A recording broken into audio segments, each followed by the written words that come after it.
तैयार किए गए हैं, उनमें सीधे करके उसके बाद और ये साक्षात्कार से तैयार नहीं कराया गया,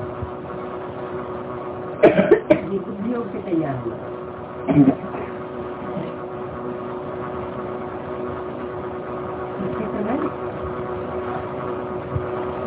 दिया हुआ है भारत के उत्थान और पतन के 84 जन्मों की कहानी, समझे?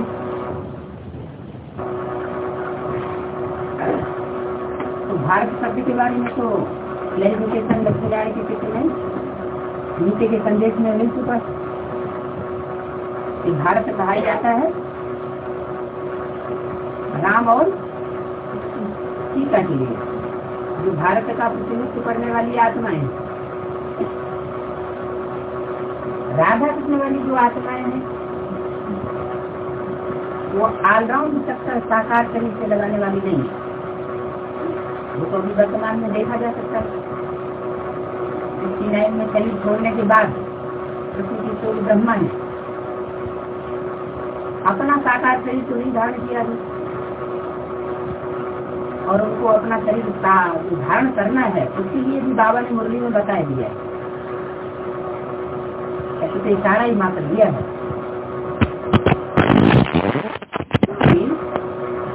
जो कोई 50 वर्ष बाद भी जन्म लेते, 69 से लेकर के 17-18 तक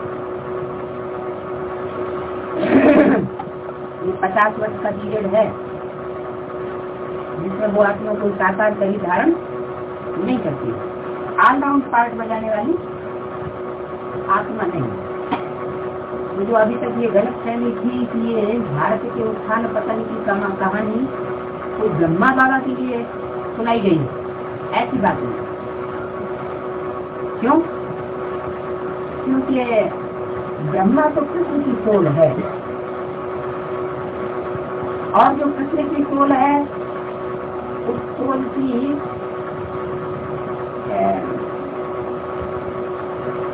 क्रिश्चियन से बाबा तुलना करते हैं। जैसे क्रिश्चियन से न ज्यादा सतो प्रधान बनते, न ज्यादा समो प्रधान बनते, तरीके से सोल भी न ज्यादा सतो प्रधान बनती और न ज्यादा समो प्रधान बनती। इसलिए सीढ़ी की चित्र में जो दिखाया गया है भारत का उत्थान के पीरियड में जो ऊपर पुरुषोत्तम संगम युग श्रेष्ठ से श्रेष्ठ दिखाया गया है 21वां जन्म, 12 जन्म त्रेता के, 8 जन्म सतयुग के, 20 और 21वां जन्म ये संगम ऊपर वाला सीढ़ी। तो ये है ऊंचे से ऊंचे जन्म, जहाँ हम ऊंचे से ऊंचे प्राप्त भोगते हैं, नंबरवार को प्राप्त होता है। तो वहाँ जो राधा कृष्ण दिखाए गए हैं वो शरीरधारी कोई सतयुगी राधा कृष्ण नहीं है। सतयुग में राधा कृष्ण अलग दिखाए गए हैं, बच्चे के रूप में, शैशव अवस्था में। वो राधा कृष्ण जो सतयुग में दिखाए गए हैं वो कृष्ण और राधा वाली अर्थात ब्रह्मा और सरस्वती वाली आत्मा, वो उनका पार्ट साकार शक्ति में वहां से शुरू होता है।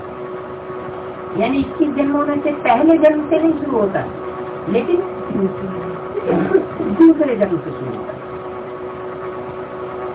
तो इसलिए बाबा ने बोला हुआ है full beggar to full prince, तुम बच्चे बनते हो। ब्रह्मा आखिरी जीवन में दादा लेखराज के नाम रूप से कोई फुल बैगर नहीं बने,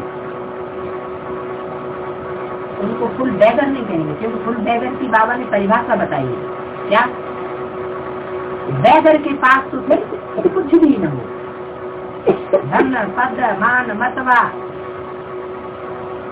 संबंधी कोई भी ताकत न हो, उसको कहेंगे फुल वैगर।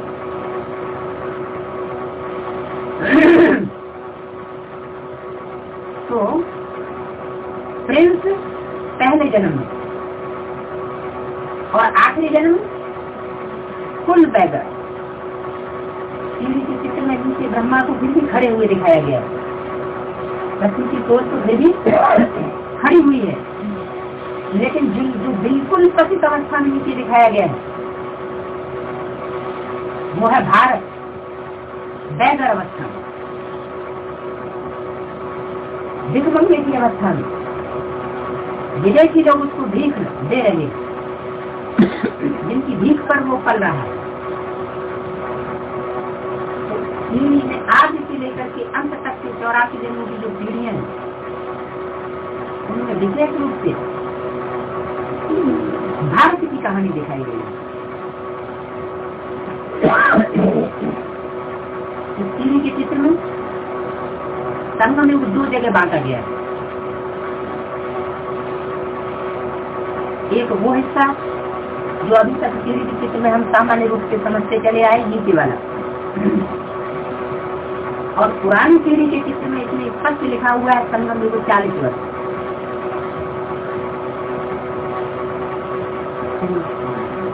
इसी पीढ़ी के 40 ईयर्स लिखा हुआ है, हिंदी वाले में 40 वर्ष लिखा हुआ है।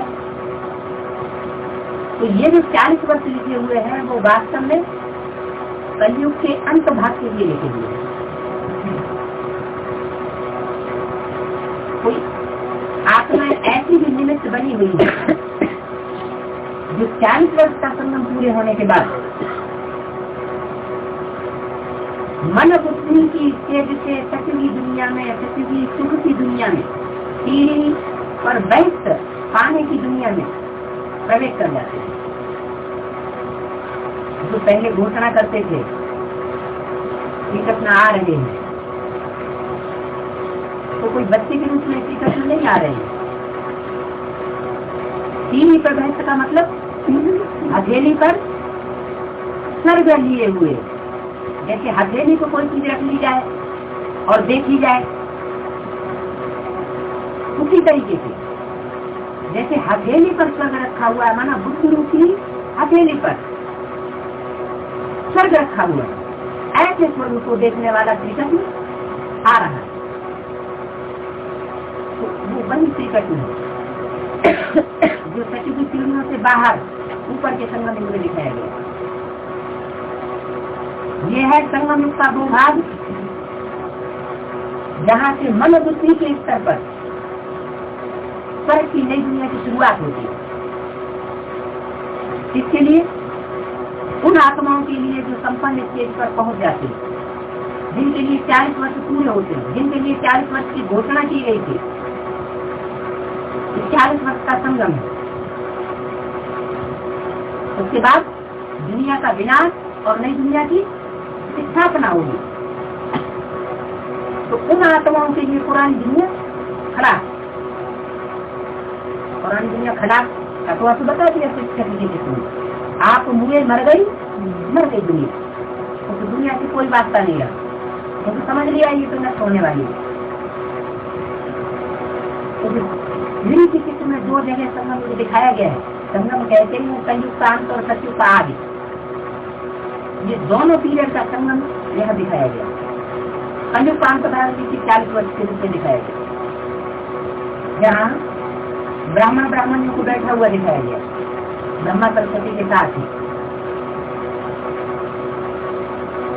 तो मुरली में बाबा ने ये वाक्य भी बोला हुआ है कि सीढ़ी में नीचे लिख दो विनाश काले विपरीत बुद्धि विनश्यन्ति, और सीढ़ी के चित्र में ऊपर लिख दो विनाश काले विपरीत बुद्धि विजयन्ति। ये तो नई बात होगी कि नीचे जो ब्राह्मण बैठे हुए हैं वो विनाश काले विपरीत बुद्धि हो गई, वो विनश्यन्ति की लिस्ट में हुए। ये कैसे हो सकता है 40 वर्ष का संगम पूरे होने पर?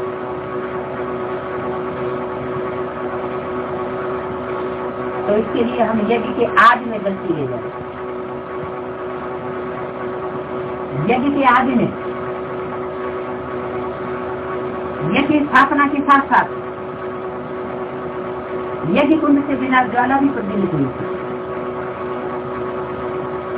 उसमें ब्रह्मा, बाप और ब्राह्मण बच्चे शरीक हुए बिना ज्वाला प्रज्वलित करने में।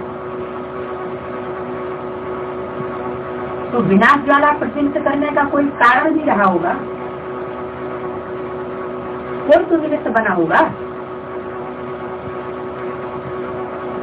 अब प्रजापिता और ब्रह्मा का संबंध तो बनना और बनने का हो गया। ब्रह्मा को शिवावन मुनियों में क्या कहा है? बननी है। तो बननी तो साकार में होती है या निराकार में? साकार में होती है। तो बनना भी जरूर होगा। तो प्रजापिता ब्रह्मा ये हो गई जोड़ी। अब उस जोड़ी के बीच में जो फर्स्ट है राम और सीता, सीताएं तो सब हैं, लेकिन फर्स्ट सीता कौन? ब्रह्मा। तो जो फर्स्ट सीता है और राम है, उनके बीच में रावण बनकर के टांग अड़ाने वाला कौन? जिसने उन दोनों को अलग कर दिया। जरूर कोई टांग अड़ाने वाले भी थे, उनकी तरफ भी अव्यक्तवाणी में इशारा कर दिया। विनाश ज्वाला प्रज्वलित करने वाले कौन थे? ब्रह्मा और बाप। ये तो आपस में लड़े ही, लेकिन बीच में कौन निमित्त बने? बच्चे। तो ऐसे आखिरी स्वभाव के बच्चे बीच में आ गए कि माँ जो होती है वो मोह में ही होती है। माताएं अगर मोह के ऊपर कंट्रोल कर ले तो जैसे उन्होंने विजय पा ली। तो सबसे बड़ी अम्मा कौन? ब्रह्मा। माँ अपने कैसे भी दुष्ट बच्चे को अपनी गोद से अलग करना नहीं चाहते, लेकिन ये तो ईश्वरीय यज्ञ था। ईश्वरीय यज्ञ और ईश्वर की परंपराएं दुनियावी परंपराओं से अलग होती है। ईश्वरीय यज्ञ की परंपराओं में काम, क्रोध, लोभ, मोह, अहंकार को अगर अंत तक तरजीह दी गई तो स्वर्ग कभी भी स्थापन नहीं हो सकता। तो कोई ऐसे बच्चे निमित्त बन गए जिन्होंने माँ बाप के बीच में फ्रिक्शन डाल दिया, और माँ ने बच्चों के मोह में आकर के बाप के डायरेक्शन पर चलने से इनकार कर दिया। तो बच्चा वो जो कंट्रोल में हो, और घरवाली वो जो कंट्रोल में हो। घरवाली की तो रचना है, किसकी? रचयिता की। अगर रचना रचयिता के कंट्रोल में न हो तो मुरली ने क्या बोला उसके लिए? रचना नहीं, जो रचयिता के कंट्रोल में न हो।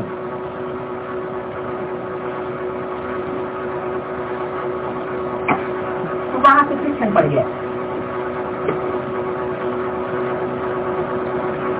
ब्रह्मा की सोल परिवार को तो संभालती रही, प्राचीन में पहुंचने पर जो भी बच्चे वहां पहुंच गए, ब्रह्मा ने उनको संभाला। तो यही कारण है कि भारतीय परंपरा में माताएं अपने घर परिवार को छोड़ती नहीं।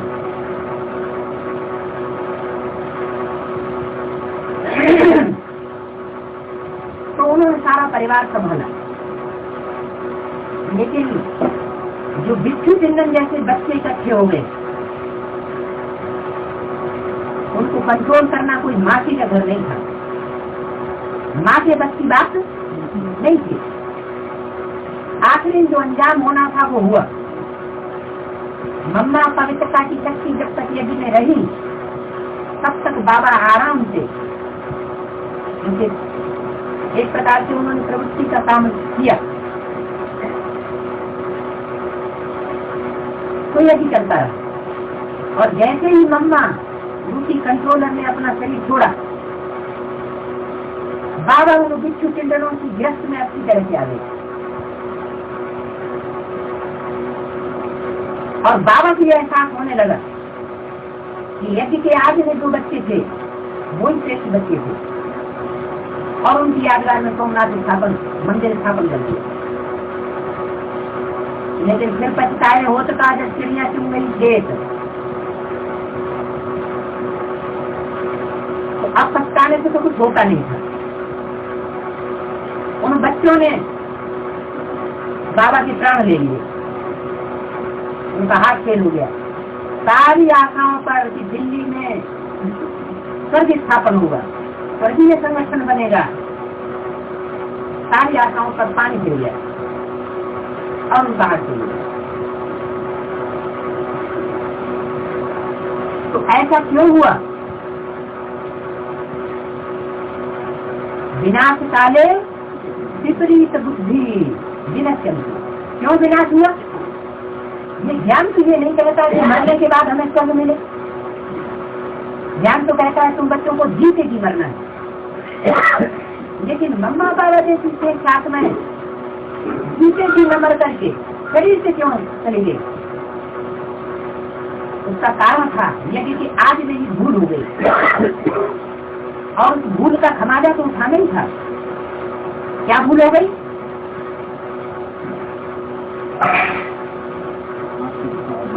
जिस रचयिता बाप को साकार रूप में सतगुरु के रूप में मान करके चले थे,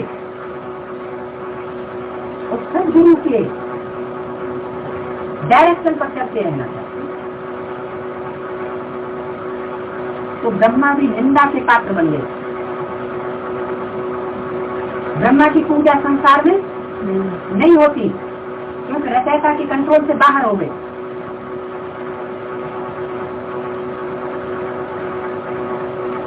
मंदिर नहीं बनते, मूर्तियां नहीं बनती।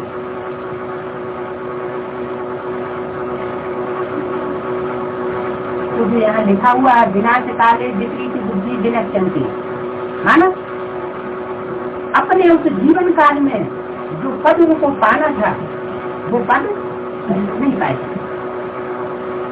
पद का विनाश हो गया। तो मुरली में लिखा हुआ है, नीचे ये लिखो विनाश काले विपरीत बुद्धि विनश्यन्ति, और ऊपर लिख दो विनाश काले विपरीत बुद्धि। 40 वर्ष पूरे हुए, और 40 वर्ष पूरे होने के बाद रिजल्ट तो निकलना ही था। वो ग्रुप विनश्यन्ति की स्टेज में पहुंचा, और जो ग्रुप यज्ञ के आगे में चला गया था उस ग्रुप का विजयंती की लिस्ट में आना शुरू हुआ। राम और राम के पीछे जितने भी जो भी फॉलोअर्स थे, तो वो ग्रुप यहाँ ऊपर दिखाया गया। इस ग्रुप को राम या राम सहित 4 भाई रामायण के हिसाब से दिखाए गए, ये भी कह सकते हैं। अथवा ब्रह्मा के 4 पुत्र जो सबसे पहले मानसिक शक्ति से उत्पन्न हुए थे, सबसे बड़े पुत्र, उन्हें शक्ति की आरंभ की प्रक्रिया में शास्त्रों में दिखाया गया। अथवा कृष्ण के कथाओं के रूप में भागवत में इन्हें दिखाया गया। तो ये 4 कुमार के रूप में यहाँ दिखाए गए हैं, ये वास्तव में जो 4 मुख्य धर्म बाबा बताते हैं, देवता धर्म, इस्लाम धर्म, बौद्ध धर्म और क्रिश्चियन धर्म, इन 4 मुख्य धर्मों के क्रमशः बीज बनने वाली आत्माएं राम, भरत, लक्ष्मण और शत्रु, ये 4 आत्माएं बीज हैं 4 धर्मों के, जो यहाँ दिखाई गई। ये बीज सबसे सशक्त बीज है, पावरफुल बीज, और इनको क्रम से एक दूसरे के पीछे खड़े हुए दिखाया गया। माने कि नंबरवार, क्योंकि जो सबसे पहले होता है वो तो पावरफुल होता है, और जो बाद वाला होता है वो कमजोर डाली होती है। तो उसी क्रम से इनको खड़ा हुआ भी दिखाया गया। देवता, इस्लामी, बौद्धी और क्रिश्चियन। आप देखेंगे इस्लामी को दूसरे नंबर पर खड़ा हुआ साथ में दिखाया गया है, काले कपड़े पहना हुआ। उसके पीछे धरा पड़ता तो उनको भी दिखाया गया। इसके अलावा इस ग्रुप को काले दरवाजे से निकलता हुआ दिखाया गया। और जबकि कुमारियों का जो ग्रुप है पीछे की ओर दूसरी तरफ, उसे गोरा दरवाजा उधर दिया गया। वो तो बात बाबा मुरली ने बताई थी कि पुरुष कितने होते हैं, सब दुर्योधन दुशासन की बच्ची वाले होते हैं।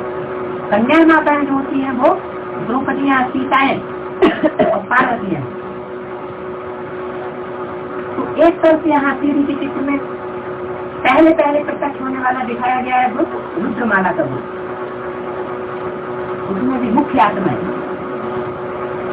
और जो बाद में प्रत्यक्ष होने वाली माला है वो दूसरा ग्रुप है विजय माला। जो अध्यक्ष ने बोला भारत माता के शक्ति अवतार अंत का यही नारा है।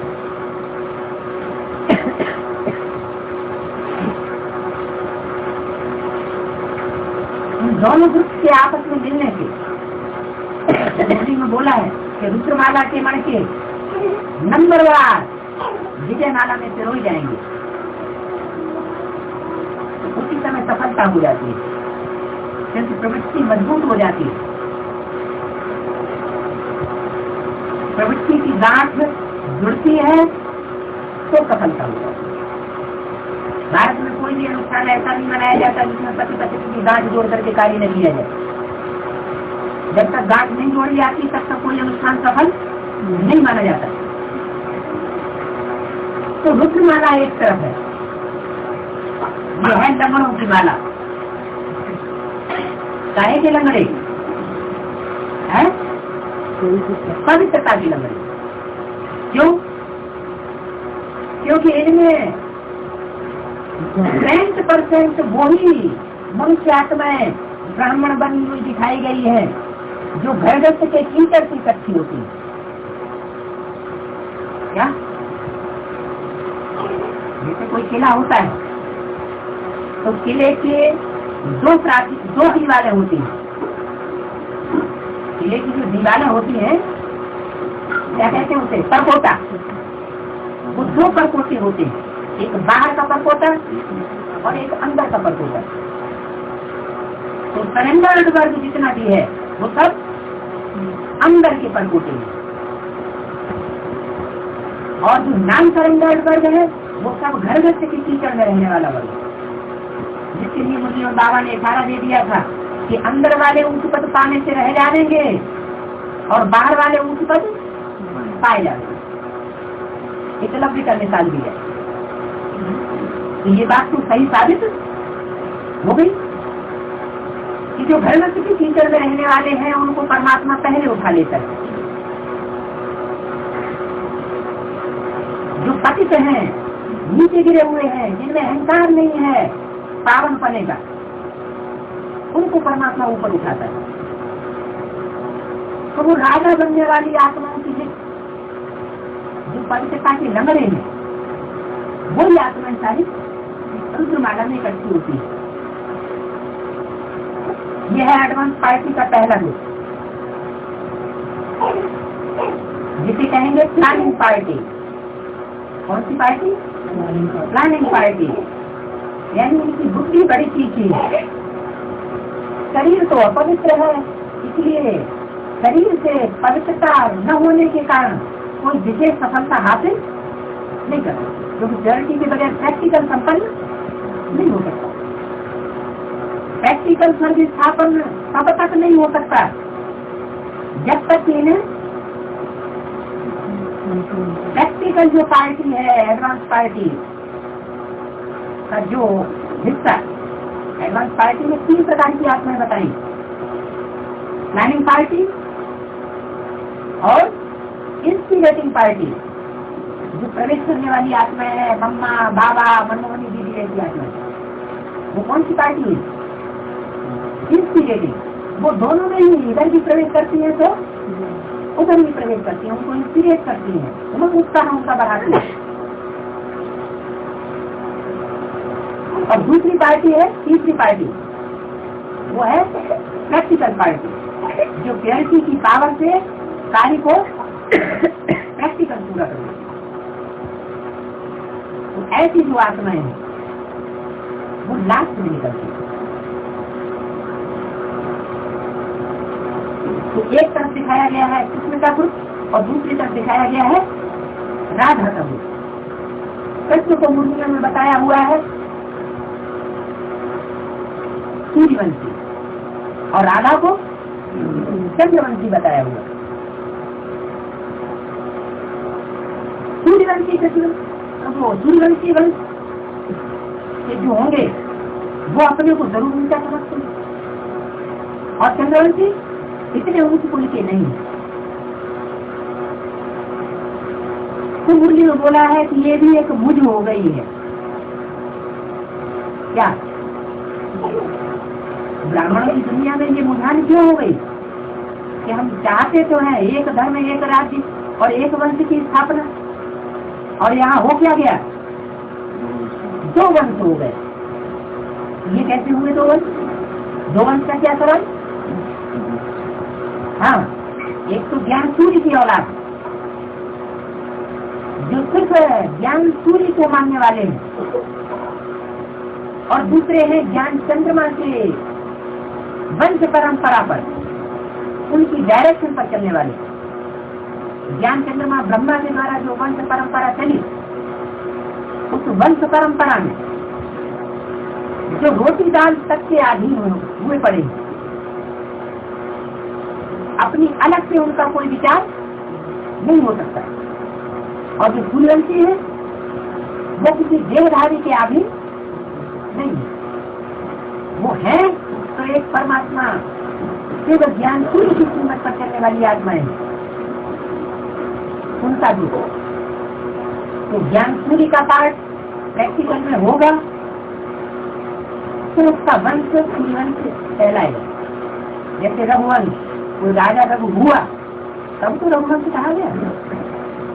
ऐसे चंद्रवंश, कोई चंद्रमा के रूप में पार्ट बजाने वाली आत्मा हुई है ज्ञान चंद्रमा। कौन? ब्रह्म। तो ज्ञान चंद्रमा के बनाए हुए परिवारों में पलने वाली जो भी आत्माएं हैं, उनकी आत्माएं वो सब चंद्रवंशी। तो ये सूर्यवंश और चंद्रवंश, ये दो वंश हो गए। सूर्यवंशी कृष्ण तो ऊंच ठहरा, ऊंच कुल का, वो तो चंद्रवंश में जा न सके। भारत के ब्राह्मणों में ये अभी तक भी परंपरा है कि जो ऊंच कुल वाले होते हैं वो कन्या के यहाँ नहीं जाते, लेकिन कन्या पक्ष वालों को वर पक्ष वालों के यहाँ जाना पड़ता है। तो यही बात मुरली ने बताई कि कृष्ण ऊंच कुल का सूर्यवंशी और राधा चंद्रवंशी, इसलिए कृष्ण तो ऊंच कुल का है, इसलिए वो तो चंद्रवंश में जा सकते, इसलिए राधा को आना पड़ता है। आती है कृष्ण के बागों में खेलती है, यहाँ कोई फूल बागों की तो बात नहीं, फूल फूलों की बात है। और धीरे धीरे उनका इसलिए प्रेम हो जाता है और बाद में उनका प्रेम बस कर लिया। तो तब दोनों वंश मिलकर के, चंद्रवंशी राधा सूर्यवंशी कृष्ण से मिलकर के एक वंश की हो जाती है। अभी तक भी भारत में ये परंपरा है, कन्या किसी भी कुल की हो, लेकिन वो वर पक्ष में पहुंच करके वो उसी कुल की हो जाती है। तो इस तरह दोनों कुल मिलकर के सूर्यवंशी एक कुल बनती है, और इस तरह सूर्यवंश की स्थापना हो जाती है। दूसरी बात, कृष्ण को यहाँ जो दिखाया गया है संगम युग में, वो इस बात को साबित करता है कि ये कृष्ण द्वापर में आया। नीचे घसे गए तो बात की याद करने से हम ऊपर करते हैं। तो जो भी आत्माएं याद करते करते उल्टी सीढ़ी चढ़ने लग पड़ती हैं, अगर वो द्वापर युग की सीढ़ी से ऊपर वाली सीढ़ी पर कदम रखेंगे तो उनके अंदर एक विशेष शक्ति आती है, जो आपको बताया था कि मुस्लिम बाबा ने बोला है। वो शक्ति भी कोई एकदम नहीं आती, धीमे धीमे लगती, क्योंकि आगे भी ऊपर सीढ़ियां करनी है, संपन्न स्टेज नहीं कहेंगे। तो मुरली में बताया था कि जब तुम बच्चे त्रेता युग की सीढ़ी चढ़ने लगेंगे तो डिस्चार्ज होना बंद होने लगेगा। अंदर दिल और दिमाग के अंदर उस शक्ति के आरोपण होने से उमंग उत्साह दिन दूना रात चौगुना बढ़ेगा। वो उमंग उत्साह कम नहीं हो सकता है। तो प्रश्न वाली जो सोल है वो उस स्टेज में पहुंचने लग पड़ती है, क्योंकि ये तो गर्भावस्था दिखाई गई है यहाँ पर कृष्ण की। पहले गर्भ में होगा, फिर बाद में प्रत्यक्ष होगा। तो गर्भावस्था भी क्लियर है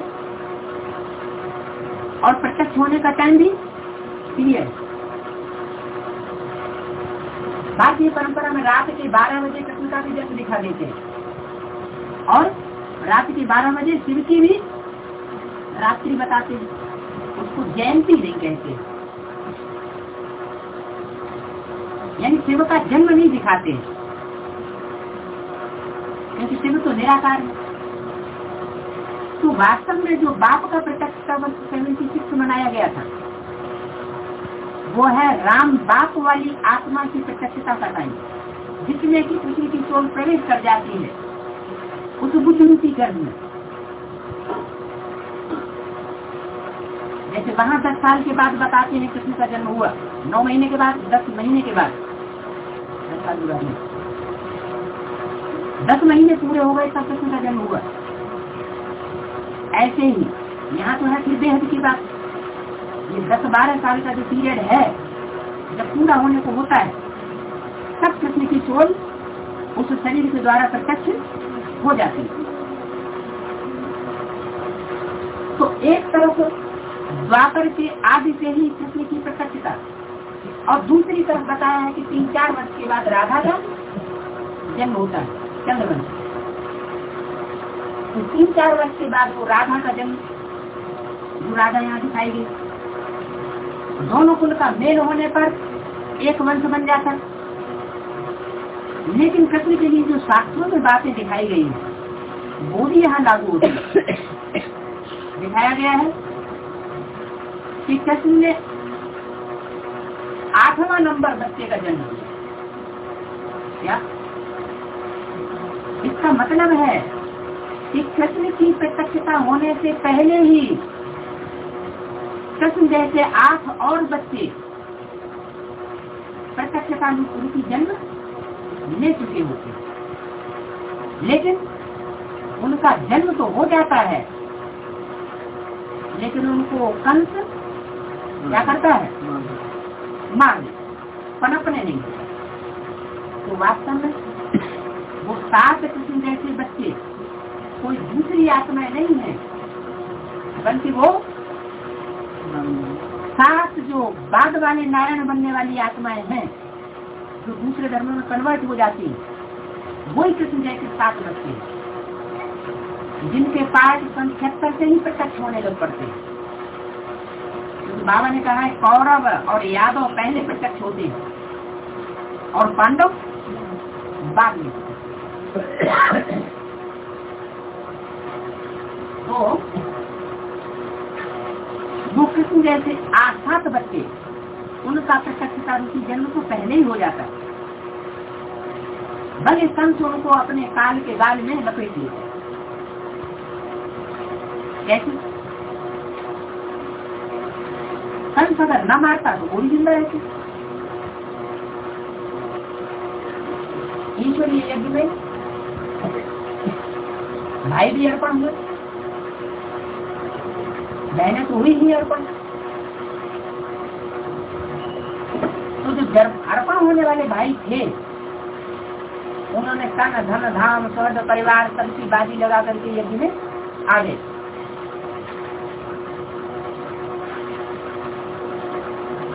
लेकिन रावण या कंस जो दिखाया जाता है, कंस का काम क्या था? पोष लेता था। कन्याओं को पोषने वाले को ही कंस कहा जाता है।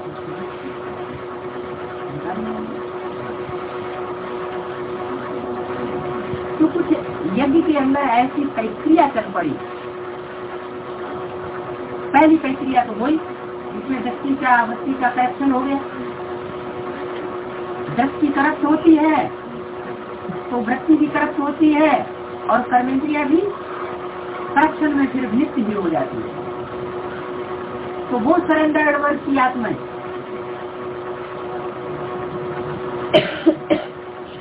चाहे प्रत्यक्ष में प्रैक्टिकल सरेंडर हुई हो और चाहे जैसे बाबा बताते हैं कि तुम अपने घर गृहस्थ में रहते हुए भी ऐसे समझो कि हम सरेंडर।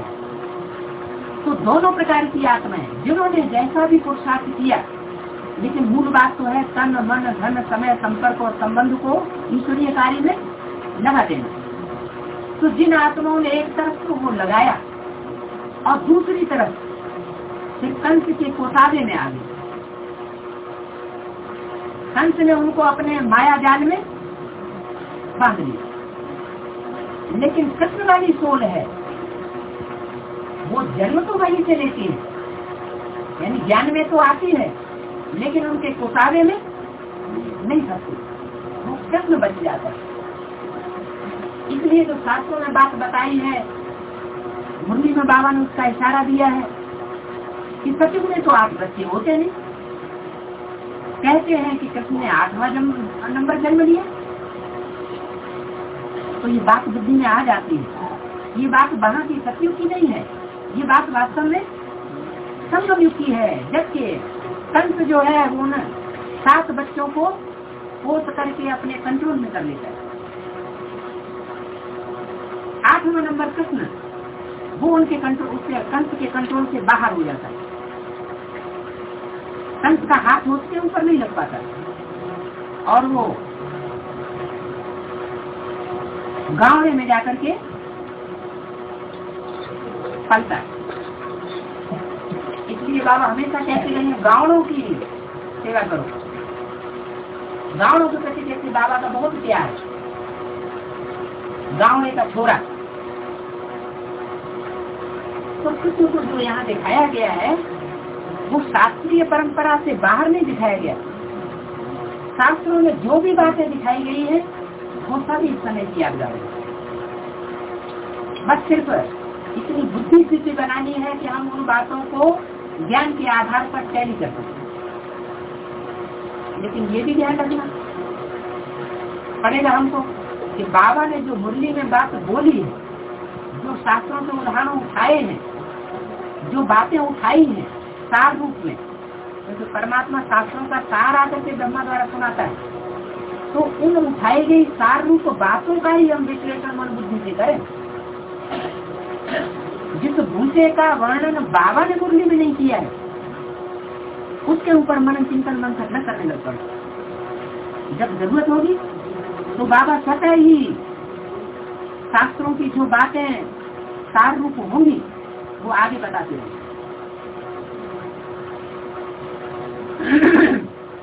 तो इस तरह यहाँ पर 7 चित्र दिखाए गए हैं, 4 कुमारों के रूप में और 3 कुमारियों के रूप में। कोई कहे कि चौथी कुमारी कहाँ गई?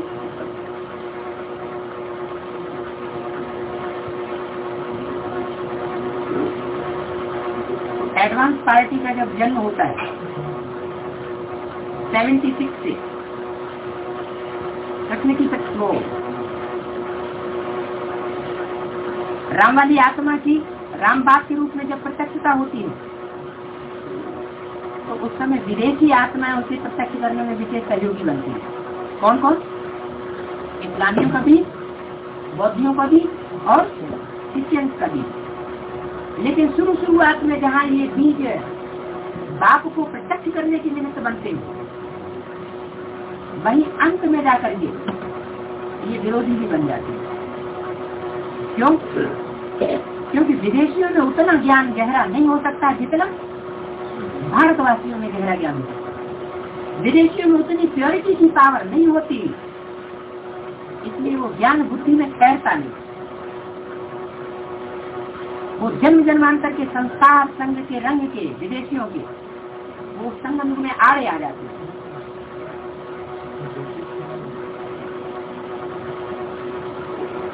वो जब संस्कार आड़े आ जाते हैं तो पवित्रता वाली बात उनकी बुद्धि में असली रूप में गहराई तक बैठती नहीं और बस उसी बात में फेल हो जाती है। इस यज्ञ के अंदर शुरुआत से लेकर के कौन से विघ्न आते हैं? पवित्रता के विघ्न आते हैं। तो वही पवित्रता का विघ्न इन बच्चों को अपनी गिरफ्त में ले लेता है और ये बाप के पार्ट के ऊपर संशय बुद्धि बन जाती है और विरोधी बन जाते हैं। उनमें भी जो सबसे छोटा वो सबसे जाके छोटा पार्ट हो जाता है। कौन सा छोटा पार्ट हो जाता है? क्रिश्चियंस का जो बीज है वही तो चौथा है। तो क्रिश्चियंस में बनाए जाते हैं गिरजाघर उनके भक्ति मार्ग में। तो गिरजाघर बनने की परंपरा का फाउंडेशन भी संगम में पड़ता है। वो जो छोटा सबसे छोटा वो सबसे ज्यादा सक्रिय विरोध करता है और परमात्मा जो घर दृष्टि की स्थापना का फाउंडेशन डालता है 76 से परमात्मा पार्ट, उस फाउंडेशन में वो विघ्न रूप बनकर के आड़े आता है। उसके सबसे जास्ती ये संकल्प चलते हैं, हे भगवान के बने बनाए घर तू बिगड़ जा, गिर जा। एक दो के संकल्प हो तो ठीक भी है, लेकिन जब संगठित रूप में सारे ही धर्म के जो आत्माएं हैं, जो मुख्य बीज वो इकट्ठे होकर के एक ही संकल्प चलाएंगे तो असफलता मिलती है। वो बना बनाया घर जो फाउंडेशन में डाला जाता है वो गिर जाता है और उसकी यादगार में क्रिश्चियंस के परंपरा में आज तक भी गिरजाघर बनाई। ऐसे ही उनमें से जो मुख्य बीज है विदेशियों में से इस्लामी,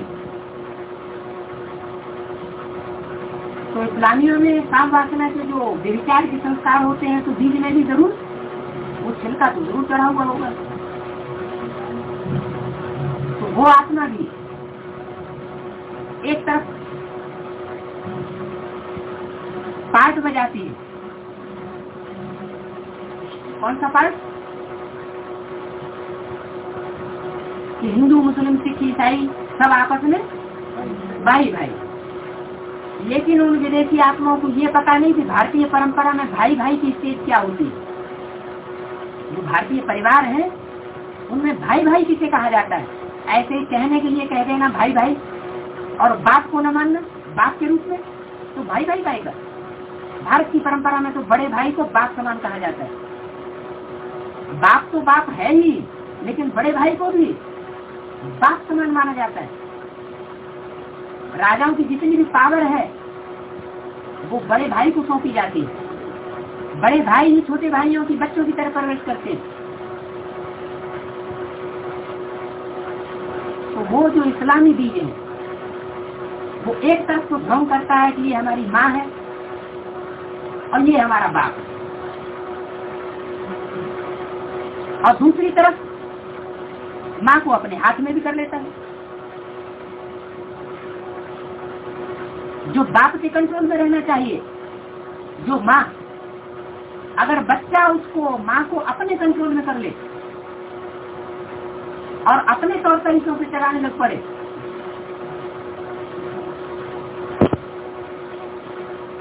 ऐसे बच्चे को क्या कहा जाएगा? आसुरी या ईश्वरीय बच्चा? ऐसे बच्चे को चलो आपके रूप में न मानो, बड़े भाई के रूप में ही मानो, तो भी तो बहन हो जाती है। जब लिख करके देते हो कि ये हमारे माँ बाप हैं, हम आपस में भाई बहन हैं, तो फिर भाई बहन का वो प्रैक्टिकल संबंध भी निभाना चाहिए। जबकि प्रैक्टिकल में परमात्मा आकर के प्रवृत्ति मार्ग के घर जगत की स्थापना का फाउंडेशन डाल रहा है, तो उसने धोखा दिया। और जब उसने धोखा दे दिया और साथ में जिसको निमित्त बनाया गया ये कि माता के रूप में दे जाती है, तो पाठ में वो भी ड्रामा प्लेन अनुसार बुद्धि ये निश्चित कर देता है कि इसमें संस्कार थे जाने के, तभी तो इसने ऐसा पाठ बजाया। इसको तो जगत की माँ के आसन पर बैठाया गया, लेकिन इसने क्या क्या काम कर लिया? तो उनकी जो पूजा की स्थली बनती है, बड़ी स्थली, उसका नाम पड़ गया जा मां मस्जिद। जामा मस्जिद। ए माँ, ऐसी माँ जो मित थी, माने शादी की हुई नहीं थी, तो जा कैसी माँ है? जिद करने वाली। अरे जब परमात्मा के बन चुके तो इसमें ये जिद क्या कि दूसरे भाई लोग ये कहते हैं कि तुम उस भाई के साथ रह सकती हो अकेली, तुम मेरे साथ क्यों नहीं रह सकती? इसलिए तुम हमारे पास भी आकर के क्लास करो।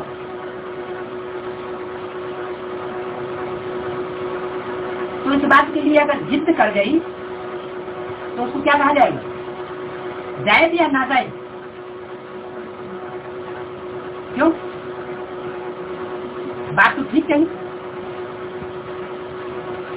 अगर किसी भी मनुष्य के साथ तुम रह करके पवित्र रह सकती हो, तो दूसरे कहते हैं, दूसरे भाई कहते हैं तो हमारे पास भी आकर के पवित्र रह करके दिखाओ। तो इसमें गलत क्या कहा? तो गलत कहा क्या है? गलत नहीं कहा, गलत नहीं कहा। अरे कह देने से या लिख करके दे देने से कोई भाई बहन हो जाते हैं क्या? ये तो प्रैक्टिकल में जो तुमने एक के साथ जोड़ना है या अनेकों के साथ जोड़ना है? ऐसे बाबा ने कह दिया तुम आपस में भाई बहन हो, तो भाई बहन के तरह आपस में किसी भी ब्रह्मा कुमारी के साथ सो सकते हो, रह सकते हो। फिर कोई बाबा के ऊपर उंगली उठाए कि बाबा क्यों रहता है? अरे बाबा को तो लिखित रूप में दिया हुआ है, सरेंडर हुए पड़ेगी तो बाबा अपने पास रखता है। बाबा ये थोड़ी कहता है कि मैं पावन हूँ, यह कहता था। तो जो नाजायज आचरण है वो उन विदेशियों के द्वारा अपना लिया गया और उसके कारण वो भुक्तभोगी भी बनते हैं। इतनी श्रेष्ठ आत्माएं जब विनाश का पीरियड होगा तो सुधर जाने के बाद ये सारे विश्व के चारों खंडों को कंट्रोल करेंगे। क्रिश्चियन का बीजू क्रिश्चियन धर्म खंड को कंट्रोल करेगा, इस्लाम का बीजू इस्लाम धर्म खंड को कंट्रोल करेगा और बौद्ध का बीजू बौद्ध धर्म खंड को कंट्रोल करेगा। लेकिन इतनी श्रेष्ठ आत्माएं होते हुए भी सत्युग में कोई भी प्राप्ति किसी जन्म में नहीं कर सकते। संगम युग में तो ऊंच से ऊंच प्राप्ति करेंगी, लेकिन सत्युग की राजगतियों में उनको कोई पद नहीं मिले। त्रेता में भी जो शुरुआत की गति है उनमें कोई पद नहीं मिले। क्यों? कि सदगुरु निंदक और न पाए। ये संगम युग का जो 21वां जन्म सबसे ऊंच प्रारब्ध पाने का जन्म है, इसमें भी ये दूर धर्म खंडों में फेंकी जाती है। भारत में इनको बाप के पास रह करके सुख शांति की दुनिया में रह करके शासन करने के लिए कार्य नहीं मिलता। तो ये जो गायन है वो इस समय संगम युग का गायन है। सदगुरु निंदक छोड़ न पावे, निंदा कराई तो नजदीक स्थान नहीं मिल सकता, दूर स्थान मिलेगा। त्रेता में भी पहली राम की, तो आखिरी जो 3 गद्दियां हैं जो स्वर्ग को काटने वाली गद्दियां हैं, यानी स्वर्ग को खंडित करने वाली गद्दियां हैं, उन स्वर्ग को खंडित करने का भी काम किसने किया? जो परमात्मा आकर के घरगस्त रूपी स्वर्ग की स्थापना करता है, उसको उन्होंने खंडित करने का काम किया होगा, तब तो उन्हें खंडित गद्दियों की राजाई मिलती है। तो वो निमित्त बन जाती है स्वर्ग के पतन के निमित्त। पतनोन्मुखी जो जन्म है उनमें जाकर के उनको स्वर्ग की बात कही गई थी। इसलिए इनको पीछे की ओर खड़ा हुआ दिखाया गया। राजगद्दी के चित्र में, राम का जो राजगद्दी का चित्र है उसमें भी आपने देखा होगा कि राम सीता तो सिंहासन पर बैठते हैं, बाकी जो तीनों भाई हैं वो दास दासी के रूप में पाट बजाते हुए दिखाई जाते हैं। कोई चवर डुला रहा है, कोई छत्र लिए खड़ा है। तो ये जो बाबा कहते हैं कि अपनी चलन को सुधारो, जो पारिवारिक व्यवस्था शिव बाबा स्थापन करने के लिए आए हैं उसके अनुशासन को भंग मत करो। अगर अनुशासन को भंग करेंगे तो बाबा जानते हैं कि राजधानी स्थापन हो रही है, उसमें नंबरवार है, दासी भी चाहिए, चवर डुलाने वाले, छत्तर खड़े करने वाले सब चाहिए, झाड़ू लगाने वाले। तो ये तो हुआ सचिव त्रेता के 21 जन्मों का हिसाब किताब। 8 जन्म में जो नारायण बनने वाली आधारभूत आत्माएं हैं, वही त्रेता में भी जाकर के 8 जन्म उसी क्रम से नारायण बनते। क्योंकि मुरली बोला हुआ है, तुम तो लक्ष्मी नारायण बनते हो, राम सीता बने। नारायण बनते हैं, दूसरी बात बोला, जो लक्ष्मी नारायण बनते हैं वही राम सीता बने। इसका मतलब हुआ जिस क्रम से लक्ष्मी नारायण बनते हैं सत्यगुण, उसी क्रम से राम सीता बने। तो लक्ष्मी नारायण को बनने वाले 9 बनने का मिला और त्रेता में तो 12 गद्दियां हैं। तो पहली जो 9 गद्दियां हैं उन पर वही आत्माएं आसीन होंगी। बाकी जो खंडित गद्दियां हैं, स्वर्ग के शासन को खंडित करने वाली, स्वर्ग को नष्ट करने वाली, उन गद्दियों के ऊपर आसीन होने वाली वही आत्माएं होंगी जो घर के बच्चे बने, बाप के बच्चे बने, लेकिन बच्चे बनने के बावजूद भी उन्होंने बाप को धोखा दिया, बाप का मुंह काला किया, बाप की ग्लानि की। तो सत्युग त्रेता का तो ये हिसाब हुआ। अब सीढ़ी के नीचे जो हिसाब दिया हुआ है, तो त्रेता के अंत में ये फाउंडेशन पड़ जाता है विघटन का, और वो ये आखिरी जन्म में आकर के वो फाउंडेशन बढ़ने लगता है। ऊपर से आने वाले धर्म पिताएं उन्हीं बीज रूप आत्माओं के द्वारा जो जन्म लेने वाले हैं आधार मूल, उनमें प्रवेश करते हैं और प्रवेश करके विपरीत धर्मों की स्थापना शुरू हो जाती है। वो तो धार्मिक चित्र में बताया। लेकिन भारतवर्ष में इन धर्मों को नहीं दिखाया गया है। भारत जो उत्थान पतन की कहानी जो पीढ़ी दिखाई गई है उसमें दूसरे धर्मों का कोई जिक्र नहीं। तो वास्तव में ये तो 4 कुमार अथवा रुद्रमाला के जो भी लड़के हैं वो तो देवी देवता सनातन धर्म की पक्की आत्माएं हैं, क्योंकि बीज है, बीज का कभी विनाश तो होता नहीं, 84 जन्म लेने वाले होते हैं। तो वो पार्ट भारत में ही बजाते हैं। जिस किसी भी जन्म में उनको राजा बनना होगा, जब बनना होगा तो भारत में ही वो राजा बने। दूसरे देशों में अगर राजाई का फाउंडेशन भी डालना है तो फाउंडेशन डाल के वापस फिर आकर के भारत में ही लेंगे। तो यहाँ जो दिखाया गया है भक्ति मार्ग की सारी प्रक्रियाएं और परंपराएं, ये उन्हीं आधारभूत और बीज रूप राजाओं की है जो रावण राज्य का फाउंडेशन डालने वाले। झाड़ के चित्र में आपको बताया था कि जो लेफ्ट साइड में जो धर्म है, डालियां हैं, उनकी आधारभूत जड़ें भी हैं।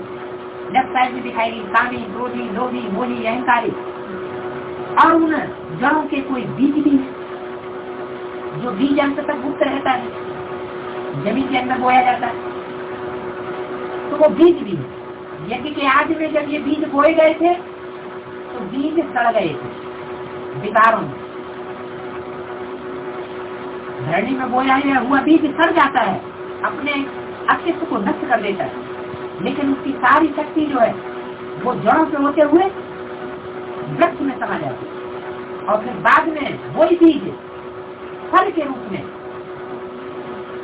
76 के बाद फिर प्रत्यक्ष होते हैं। तो है उनमें नंबरवार भी, कोई देवी देवता सनातन धर्म के बीज है, कोई देवी देवता सनातन धर्म की जड़ें हैं, और तो कोई विदेशी धर्मों की जड़ें और बीज है। तो वो यहाँ दिखाया गया है कि जब संगम की ब्राह्मणों का नई दुनिया की स्थापना का कार्यक्रम चल रहा होता है, तो उस समय जिस समय परमात्मा स्वयं साकार तन के द्वारा कार्य करता है प्रत्यक्ष रूप में, तो राम राज्य की जन्मों की शूटिंग होती है, चढ़ती कला की शूटिंग होती है। और जब इन देहधारी धर्मगुरुओं के हाथ में शासन तंत्र आता है और परमात्मा गुप्त हो जाता है,